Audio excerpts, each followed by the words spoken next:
Hello everyone, ఈరోజు Holi edition episode 6 అనుకుంటా. Black colour.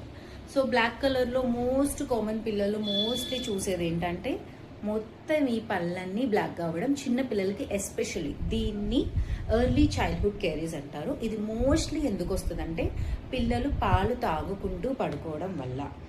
చిన్న పిల్లలు చిన్నగా ఉన్నప్పుడు పాలు తాగుకుంటూ పడుకోవడం అనేది అలవాటు. దాన్ని మనం ఏం చేయలేము. కానీ పెద్దగా అయినాక కూడా 1 ఇయర్కి 2 ఇయర్స్కి 3 ఇయర్స్ వరకు కూడా పాలు ఇచ్చుకుంటూ పడుకోబెట్టడం వల్ల ఆ పాలల్లో ఉన్న ఆ జిగట అనేది పండిటి అతుక్కుపోయి అలానే రాత్రంతా ఉండిపోయి పుచ్చులు అనేవి వస్తాయి అన్నమాట. నల్లగా మారిపోతాయి. అలా మారిపోయినప్పుడు ఎంబటే డెంటిస్ట్ దగ్గరికి వెళ్ళండి. సరే, స్టార్టింగ్ స్టేజ్లో ఉన్నప్పుడు మనం సిమెంట్ పెట్టి దాన్ని ఆపవచ్చు. అది కనుక ఇంకా ప్రొలాంగ్ అయితే దాన్ని తీసేసే పరిస్థితి దానికి వస్తే పిల్లలు ఇంకా దేంతో తింటారు చెప్పండి. అన్ని పళ్ళు నల్లగా అయినప్పుడు ఇంకా నెగ్లిజెన్స్ చేయకండి.